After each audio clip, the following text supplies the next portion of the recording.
Hey, just a heads up that the following content may be disturbing or triggering for some listeners and is not appropriate for children. Please take care of yourself and others who may be listening with you. Welcome to the Bonus Babies podcast, a show that has no easy answers, only hard questions. And I feel that my adult life has not been as challenging. So I went through it all already. And so that's what I tell our young folks. I was like, you've been through a lot, and you've already managed more than so many people, and you've made it through. And now you have this foundation of knowing what you can make it through. What I would tell my 15-year-old self is like, it was hard, but you're going to be okay, and life will be okay. Can you tell me what you call the kids who you've cared for over the years? We feel that the children that we receive coming into our home are bonuses. So we call them bonus babies. I love that. This is your host, Jayne Amelia Larson, and I'm a CASA volunteer, a court-appointed special advocate for youth in foster care. Yeah, I know it's a mouthful. In the same way a CASA works, I explore all things in the foster care maze by talking to kids, parents, caregivers, attorneys, social workers, therapists, anybody and everybody who will speak to me to keep the conversation open and the information flowing about all things CASA.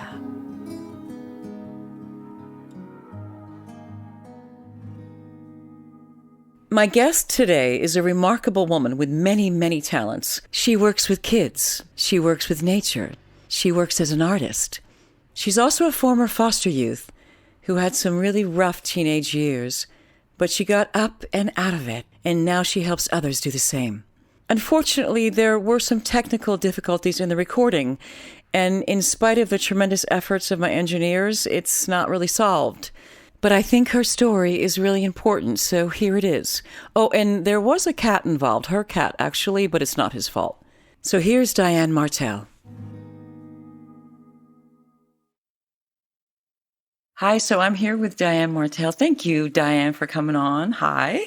So I'm just going to get right into this because you're a person I admire very, very much, the work that you do at Peace for Kids. And I want to know, where are you from and how did you end up in Los Angeles? I think it's a really wonderful path. I was born in Canada. I was adopted at 6 months old. And shortly after I was adopted, my adoptive family moved to Northern California, to the Bay Area, Concord. You seem like a NoCal girl, actually, now that I hear that. Yeah. I do love San Francisco, that's for sure. It's one of my favorite cities. So my path certainly took a few turns, but I did end up down at college at Cal State Long Beach. And I went there for a few years and then went back up to Northern California and had one of my most favorite jobs. And that was as an arts and crafts director at a YMCA camp.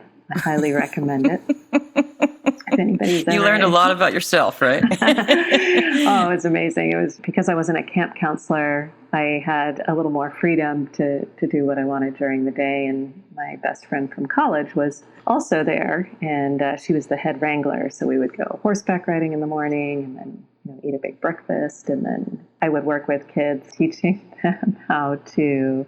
Okay, for our listeners, a cat just walked across the screen. If you hear purring, you know what's going on. You know what's going on. Anyways, long story short, that brought me back to Northern California, and I was going to come back down to Long Beach and just couldn't quite convince myself to go. So I looked at apartments in San Francisco, and an apartment in San Francisco was the same price as a one-way ticket to London. And so I decided to take the one-way ticket to London. So I ended up in Europe for a couple of years. I worked in a pub. Oh, cool. I didn't know that. Yeah. I worked in a pub in Farringdon. I didn't realize how expensive London would be. I had one goal. I was 20 at the time. I was going to go to the Hippodrome, and I was going to buy a Tom Collins, and I was going to dance the night away. So I accomplished that goal, but spent some money along the way. So I had to get a job pretty quickly. Met a lot of folks who travel. I was supposed to go to Thailand, and so I saved enough money to take the train to Paris, to Rome, and then I was flying from Rome to Thailand, and then from Thailand to Australia, and I was going to work my way back home. Along the way, I was at the hostel in Paris, and I met an Australian, and they said, was it difficult to get your visa for Australia? It's like, visa? What do you mean visa? She's like, you need a visa. And I was like, oh. So I go to the Australian consulate, and she said, well, how much money will you have when you land in Australia? A lot. She said, well, she's like, I'd love to give you a visa, but they'll deport you at your own cost, so I'm not going to do that. So I ended up in Italy, and I stayed in Italy for a year, almost a year and a half. They say if I would have stayed any longer, I wouldn't have come back. But I ended up back into Los Angeles, where I reconnected with my best friend from college, stayed on her floor until I reestablished myself in LA. And I have been in LA ever since. Mm-hmm. Yeah, you're like a lot of people, and this happened to me too, that I came and I thought I would end up going to many, many other places, but I stayed in LA. I love it here. Mm-hmm. Or rather, if I had a lot of money, I'd go all over the place and spend time elsewhere. So let me ask you, I know, so you were adopted when you were a baby, but you also spent time in the foster care system as a teenager? I did, yeah. When I was around 15, 16. It's not a story I disclose often or at all. But I was removed from my house when I was 15, 16 years old because of physical and sexual abuse. And my family it wasn't the easiest time growing up. I subsequently went to a lot of therapy, and my therapist, really, really wonderful man, sagely identified that frequently, consciously or subconsciously, when people are coming from an abusive situation, from a multi-generational abusive situation, they'll kind of plan to abuse somebody else. And so I have 4 older brothers, and when they adopted me, they really wanted a girl, a family. So I came to learn that both of my adopted parents had been physically and potentially sexually abused, and how that crosses over generations is really, really quite interesting. I see. But I was taken in by a really wonderful couple, my English teacher. Let me just ask you though, so did you reach out for help, or did somebody figure out what was going on, and how did that work? That's a great question. I was documenting my experiences in a journal to my English teacher, and the abuse had actually subsided, but then it started to pick up again. And so I began to disclose my experiences in this journal, and this journal was handed in, I think, like on a monthly basis. So my teacher wasn't aware of it immediately, but my journal was in my locker. And something had happened at home where my adopted mom was rather mistrusting of me. And I think that, I don't know, I had lip balm or lip gloss, and she was wondering where I gotten it. A teenage thing. Yeah, a teenage thing. And so she wanted to go check out my locker. And of course I knew that, she was going to discover this notebook. And so I ran away. So that really lifted the lid off of my experiences and what I was going through. And of course the school, unbeknownst to me at the time as mandated reporters, had to report. And so that really kind of shifted things. All right. So did you end up in custody of some kind, and then end up with the English teacher? I ended up, my mom put me in a convent. Really? Yes. So my family was very religious and very connected to the church. So off away I went to the convent, which was, as a 16-year-old girl, just I was lost, right? Yeah, And the therapy we went to was via a priest, and we were very concerned about remedying my parents' relationship because they felt that that was sort of the genesis of what had occurred. And as a 16-year-old, it was not my concern. And it wasn't very effective being in the convent. I think one of the most pivotal things that happened in my life, and it's something that I share when I connect with young folks in our community, is my mom had the option, and I understood as I've matured and progressed into adulthood, she had a choice that my dad leave the house or I leave the house. So she chose me to leave the house. And I think that was her way to keep me safe at the time, but it broke my heart. Yeah, because I sure. was in a space I didn't understand why I was the one who was needed to be ostracized when I wasn't the one to blame. Right. And did you feel like she was blaming you as well? Or perhaps it felt that way because she was sending you away. Yes. No, there had been situations, previous experiences that she had placed the blame squarely On you. me. Mm-hmm. So, yeah. So the therapy via the Catholic Church that just was not successful. And it was the first time in my life that I advocated for myself. And I said I didn't want to go back and I wanted to make a shift and I didn't want to live in a convent. And so it was at that time as a kind of temporary solution that Wendy and Phil offered to open their house. And that was your English teacher? Yeah. Have a dysfunctional 16-year-old come to stay. Mm-hmm. And how was that? Amazing. It was, and I advocated through the process, and it was really wonderful to see. For me, it was really quite a space of normality that I had not experienced growing up. So it was a really, really wonderful experience.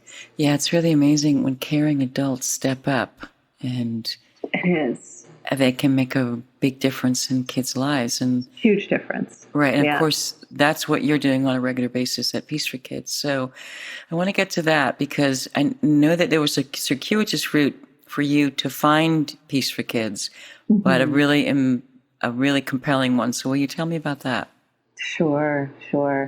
And I do, for Wendy and Phil, and I think it's important to share that there was actually a fissure in our relationship, and it was only due to me because I wasn't aware of how to maintain relationships. So I basically dropped out of school, and I wasn't proud of it, and I didn't know how to tell them that, and so I didn't. And then the gap grew, and I didn't have things to communicate. But 25 years later, we have reunited and made that connection. And a lot of the work I do in honor of what they had done for me as a young person, because I think it's very important for adults to step up. So I think it's important to honor them in that. Right. Do you think that they were just like figuring out how to do it because you landed in their lap? Oh, for sure. Or yeah, they didn't have kids of their own. They did after I had left, but yeah. Good on them, huh? Oh, yeah, for sure. But how I found Peace for Kids, I was connected to Peace for Kids through a colleague. I had a long career at the Coffee Bean and Tea Leaf, and one of my... Oh, yeah, that made you famous, right? It's some of my fame. Can I hear about that, too? It's going to be a little bit. It's not going to be all my fame. But it is a little bit of fame, that's for sure. So I was at the Coffee Bean. Well, I guess it was like post Coffee Bean, but my colleague Joe connected, and he said, I do work with this wonderful organization, and we are about to have a board retreat, and I am looking for some team building activities for a way to work on our mission statement etc. And so I started giving him all of these potential opportunities or options to work with. And I knew Joe, and Joe is a wonderful man, a man of few words. And I could tell that he was kind of shifting towards or moving me towards, like, can you just do it?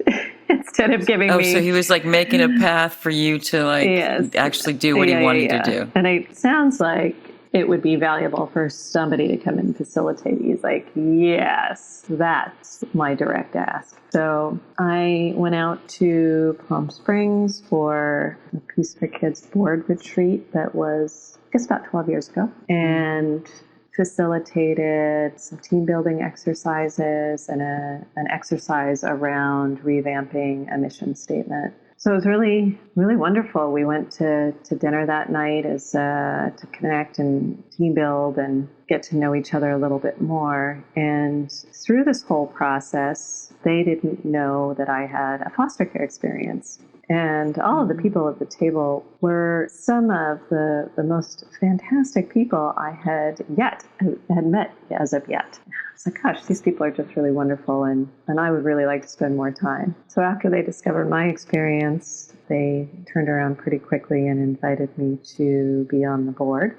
And then shortly after that, it was sort of this culmination, this vortex of things happening. The co-founder, Marnie Otway, was moving to New Zealand, and so stepping down as board chair. So within 6 months, I assumed the role of chair of the board, and for 6 years volunteered my time in that capacity.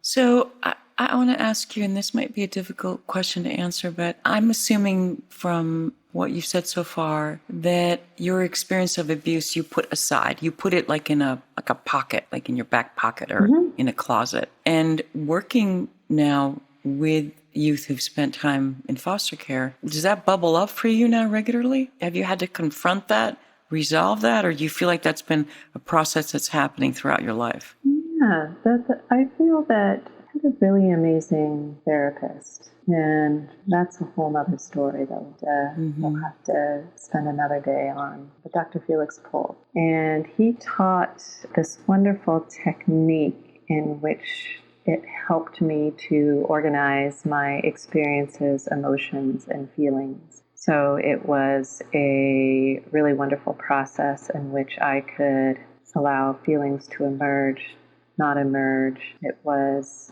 almost that like first step in boundary taking, right? Allowing experiences to come in, people to come in or not in your life. So it was a really wonderful methodology. And then also working through experiences. So it was a way for you to understand and also process your feelings? And my experiences, for sure.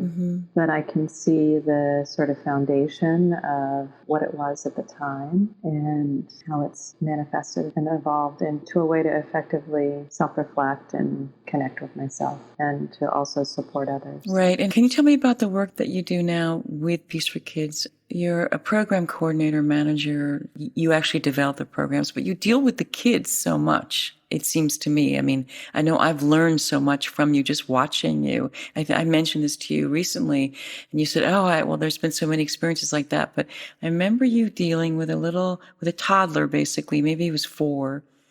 And he just had a total meltdown, complete and total meltdown out of the blue, it seemed. And you just comforted him for about a half an hour while crying and screaming. And it's like you knew that you just needed to let him do that and to get to the other side of that. You know, I think something that's really beautiful about Peace for Kids is its reciprocal nature, the value that I receive from engaging. So my official title is program consultant. I found that as I have evolved in my work, I hone in on the things that I have great strengths and assets, and I also have great passion. So I work in organizing and organizational development and organizing and creating and developing programs. And then also I think what's really valuable is knowledge transfer. And I think that you can learn how to engage with children in a very meaningful way. And I have had the wonderful benefit of engaging in some of that learning at Peace for Kids, and in turn teaching other folks to do it. So, they have the old saying, if you want to know something, read about it. If you want to understand it, write about it. If you want to master it, teach it. So the more that I engage with folks and how to engage with young people in a very meaningful and cathartic way, I think the better skilled I become. And it's actually really quite amazing to me that one of the most important aspects of what we do as human beings is developing and raising the next generation, that there's no required teaching. I think there's so much to know. So here we expect to learn via what has been done, what we've experienced. My experience growing up was not something I wanted to emulate or use as techniques. It's fascinating to me to be able to learn these later in life. And certainly when I engage with other people's children, I'm quite successful. And they like, oh, you're like, you'd be such a good mother. I'm like, okay, I'm a good person. And this is how I think it's important to engage with our children, because I didn't have some of those experiences when I was little. And one of the things that sticks out to me in my foster care experience or in my youth and my development is, the teachers that called me liars, who like, why are you doing this? And I was lying to be protective of an abusive family, right? And also exhibiting signs of somebody who had experienced trauma by my behavior. And Zaid, our executive director, and I, we've had this conversation a number of times of why didn't any adult know or do something? Because it was obvious by what I was exhibiting that there was some issue somewhere, that I was struggling. And so I see that today when I see our young folks. It's like somebody's got to stand up for and see when something's, when they're having a real struggle, that it's not innately them, but something that they've experienced. So I have found the pedagogy of Peace for Kids and its constant evolution. We, like the foster care experience, are evolving and adaptable and growing and learning and applying new principles. And so that's probably what you saw in action. Yeah, it was astounding because you didn't try to stop him from expressing his feelings and from being in anguish. You weren't trying to calm him down. Well, you were trying to calm him down, yes, but you weren't saying, you're okay, quiet, or, you weren't trying to stop him from exploding. You were just letting him do that in order to get it out of his system, because you knew that whatever happening in him psychically and emotionally, he needed to get through and to process. Well, and it's that's how we've evolved the halves, our way of connecting with young folks, right? It's to hear and to acknowledge, to validate. I see you are struggling right now. And it doesn't necessarily mean that, and a lot of people are like, oh, you got to have a strong hand with kids. It's like, you don't have to agree with their struggle, but you can acknowledge the struggle. Right. And when, frequently that's what somebody wants, is to like, yes, this is how I'm feeling, and let me feel this way for a little bit, and then articulating that, understanding why they would feel that way. And it's a model in which we hope that a young person will take on themselves, right? The more that they see it modeled for them, that they'll self-initiate this process in the future, where I can see why I'm upset right now, and be able to walk themselves ideal. through. Yeah. To be able to shift. Yeah. I mean, I aspire to that now as an adult. I think about that. Like, how do I take care of myself? How do I calm myself down? Especially now, in the time of COVID. And people don't know this about me, but I'm extremely anxious, and I don't even actually know it that much myself. And then I look at how I'm behaving and realize that it's really true, that it's true for all of us. So how did that adjustment happen for you at Peace for Kids? Did you start out really good? You talked about that you've evolved in your ability to do the work that you're doing. Yes. Well, we get a lot of practice, so there's a lot of young folks, and it's not to say, we say that sometimes our Saturday is an incubator, but it's an incubator for understanding how to honor children in a most powerful way.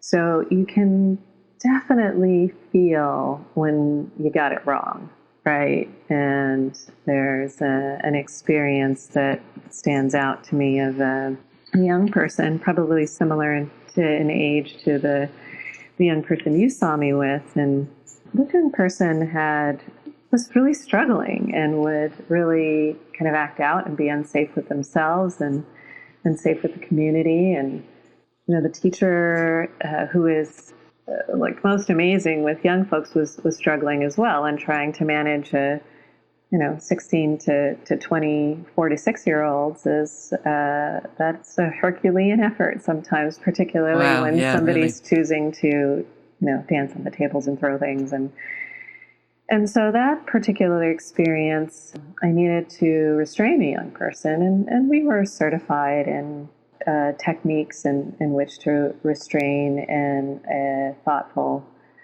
way. I removed the young person from the room, and they were really unhappy and continued to act out, and I was trying to restrain from behind. It felt just awful. It didn't feel right. And I knew the practical steps, but the practical steps was not getting the result that I wanted. And right, they weren't working. They were not working. Yeah. And so, and that happens. So, the day ended. The young person eventually calmed down, but I felt it created a real fissure in our relationship. That there was a sense of trust loss. Like, why were you doing this to me? One of the things that we do at the end of every program day at Peace for Kids is we debrief. And so you can get get collective feedback from folks. And I received some really wonderful feedback about how I could have described more what I was doing, inviting the young person into the process, et cetera, et cetera, et cetera. You mean like saying, I'm gonna hold you now so that you stop flailing about. You might hurt yourself or hit someone else, right? Yeah. So being very verbal with them and having an adult conversation with them about what you're doing, why you're doing it. And that made sense to me. And I didn't invite them into the solution. So that was years ago. And this young person is still involved with Peace for Kids. And the wonderful thing, it took a long time to reconnect and build that trust. And now I sense that we have a real genuine relationship. So when you say a long time, like 3 years, 4 years? 5 years. 5 years of seeing them almost every Saturday. Yeah. Wow. And so that also, to me, is a great indicator of how important it is to get it right the first time and to really practice. And through this process that we've developed, there is no restraint happening. There's very little punitive, if any, punitive engagement at Peace for Kids. There's no suspensions. There's no restraint. There's no, so through this method of communication and connection, you can kind of avoid all those things. And it takes time to build relationships, and it takes time to develop the skills. And I think it takes the ability to be self-reflective in the moment, to say, that wasn't really, what I wanted to do. And, there's been a few folks who we've come back at the end of the debrief, and it's like, we have done everything. I don't have any other techniques left. But you get collective energy from the group and you recommit and say, all right, we will try something different. The next time this young person comes in, then you see success. This particular person, a different person, has shifted.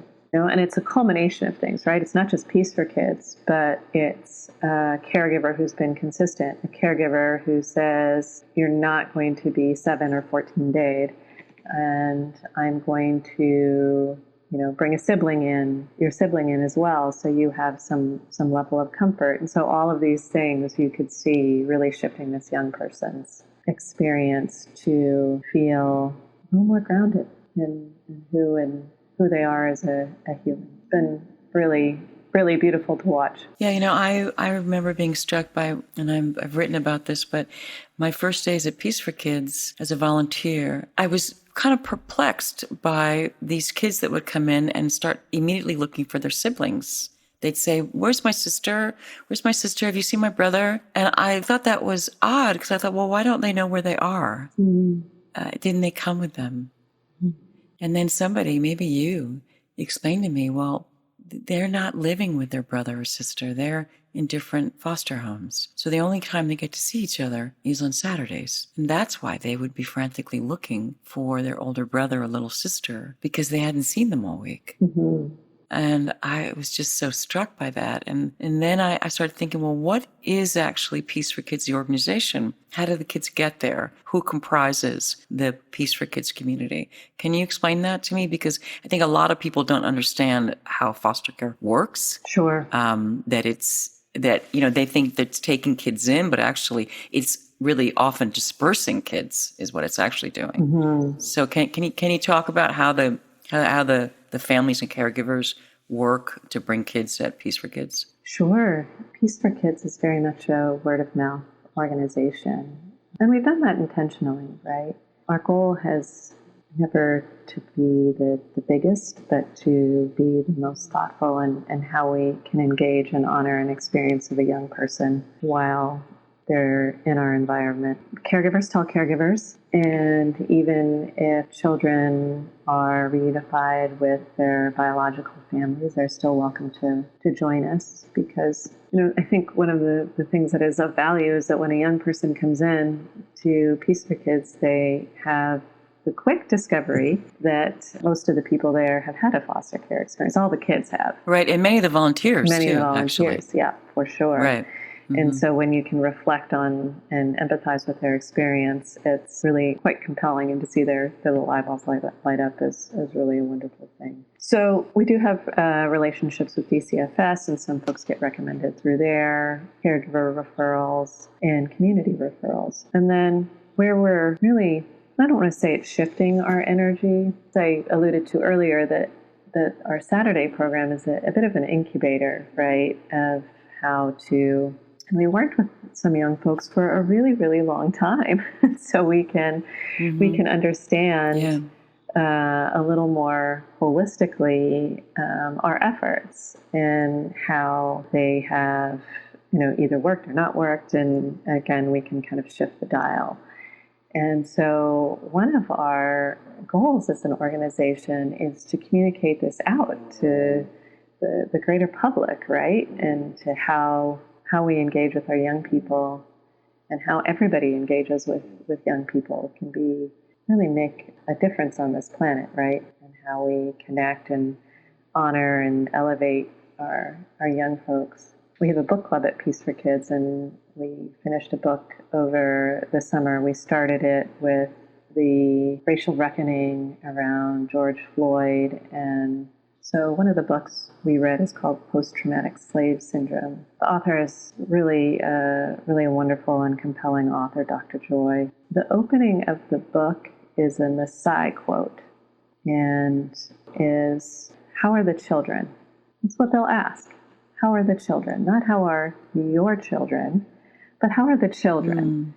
And if more people asked, how are the children, it really tells us, society, from a society standpoint, how we are engaging, and we're doing the right things when we ask, how are the children? That was one of the most compelling things I've read that quickly adopted at Peace for Kids, and it's always coming through, how are the children? Are they okay? And what can we do to support them on their journey? Let me ask you, I know that art is very important in your life, not only because of expression, but because of the healing nature of art. And there's a lot of those activities at Peace for Kids that encourage the artistic expression. But I want to talk about art in your own life. Did that start at an early age, and how is it happening now? Yes, there are a few things that I engaged in early on, and building, kind of my insular little world. I was a prolific reader, so I could read, probably 10, 12 books a week. I read a lot. Wow.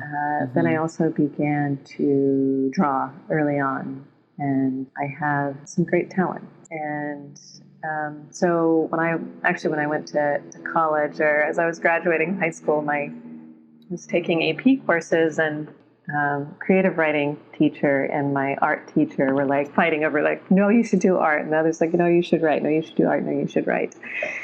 So I think it is in cathartic expression. Now I've combined the best of both worlds because all of my paintings have writing. So it is a way in which I find release, and it's a way in which I can really effectually communicate the human condition, my personal human condition, and I think the human condition as a whole. It's figurative work, frequently, mixed media. I love found objects and reimagining them.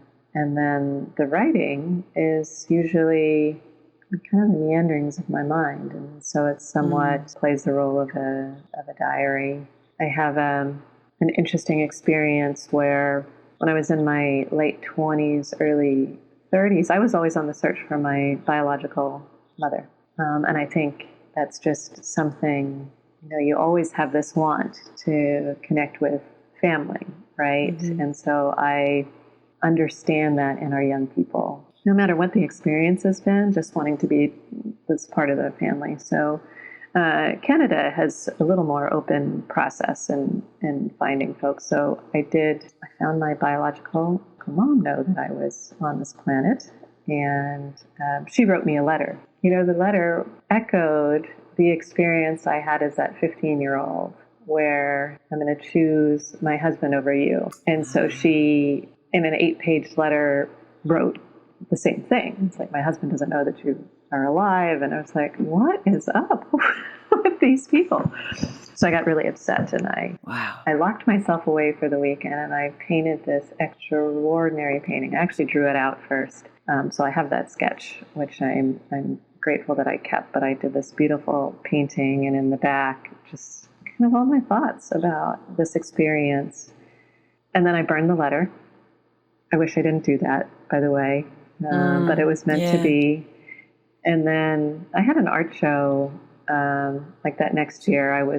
Painting was my primary source of income at the time, and that was the first painting that sold in that exhibit, because I think you could really, the emotion is very, very palpable. And so I think that art is such a tremendous way to really process and reflect on experiences and to be able to release them. And the painting has a home with a very wonderful person, and I was able to release that experience. And let me ask you, if you right now could go back and talk to your 15-year-old self as an adult, what do you think? What would you say? Great question. I think that it's going to be okay. One of the things that I share with our young folks, and I believe in this very strongly, if you've had a challenged childhood, if you've had trauma and struggle and abuse, and if you process it, you can't not do the work, right? Mm-hmm. You have to reflect on your experience. You have to get support to help you through what your experiences have been, and so that you don't sort of replicate or carry those on, that you will have an easier foray into your adulthood. And I feel that my adult life has not been as challenging. So I went through it all already. And so that's what I tell our young folks. I was like, you've been through a lot, and you've already managed more than so many people, and you've made it through. And now you have this foundation of knowing what you can make it through. And so it's, to me, sort of an interesting lens in which to manifest, how we progress in life. So a very kind of long-winded what I would tell my 15-year-old self is like, it was hard, but you're going to be okay. You're going to be okay, and life will be okay. Yeah, I'd like to be able to do that to my my child self too. Right. Probably most people feel that way, but for some, I think it's even more powerful. Okay, this is my last question. And you may or may not want to answer this, but what is the one thing that people would not know about you unless you told them? Well, I just told you that I ran off when I was 20. Not everybody knows that, but some people know that. People know about my billion-dollar invention. Mm-hmm. Well, and now people know my love for sappy Hallmark movies. I've been giving away my secrets a little bit at a time. Is that your final answer? That's my final answer. I've got a few mysteries, but there's some things that I have to process before they're released to the world in general. I think a lot of times what at first appear to be a vulnerability or the challenge that ends up being a strength. And I bet that's also very true of you, that your childhood experience of trauma has made you an extremely empathetic and effective, a really effective person. You help the lives of many, many, many young people and adults. I'm laughing out loud at that, because that was something I was thinking. I was like, not that many people know about this, because I just discovered it. I did 23andMe, because I think that's again, that people who don't have a base or foundation of who, and I've got kind of this twofold, right, of being adopted and then in foster care. I tease. That's I'm right. like, by the time I got to my foster mom, I was on my third mom, and so now I'm just collecting moms along the way. So it's wonderful. But when I did it, one of my top gene markers was that I didn't have the gene of empathy.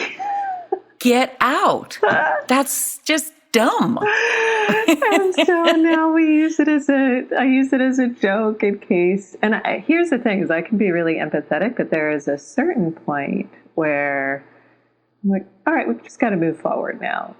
So it's where empathy meets, I would say, grit of like, let's just get it done. You know what? Now that you say that about you, I see that there's a certain stoicism that says, okay, let's just get past this and move on. Yeah.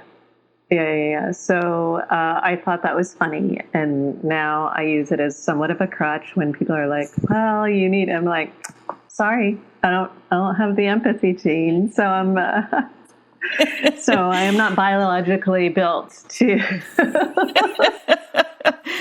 All right. Well, okay. Way. I see. That's a pretty good thing that somebody would know about you, because you appear to be extremely empathetic. Your voice, the way you look, the way you cue into people, how observant you are, how attentive you are, how expressive you are. But the truth is, you don't have the empathy gene. So I don't know if there's fault in that biology, but I do. And I do think you have to work at being empathetic. And I think again, that's where something like the halves, where you stop listening to the friends in your head, and you really begin listening to the person who's in front of you. Right? There's. We're frequently... Right, go over the halves again for me, because, I'm constantly learning them and relearning them. To hear. And hear is not only the act of listening to you, but hearing is hearing yourself. And am I ready to step into this, whatever, experience, this conversation? And it's that moment of saying, yes, okay, I'm ready to hear you. My... being is ready to be involved. Then acknowledge is to say, oh, I hear you. But it's also the opportunity to get clarification, to say, oh, well, Jayne, this is what I heard you say. Do I have that right? Right? So it's to ensure that what you're hearing is actually what the person is saying, or what they're thinking they're articulating, because sometimes those things are two very different things, what they're saying, what they think they're saying. Yes, they can be. And then the next is to validate, say, I can understand. And that's where empathy comes in, and trying to put yourself in that person's shoes. You mean, so as an example, you can say, I understand that you're screaming because you're upset. Yeah. You're telling me that you're upset. Well, I can understand why you would be upset. I might be upset too if that happened to me. Okay. Doesn't mean like you would be, right? You notice that I said I might be upset. I can understand. It makes sense.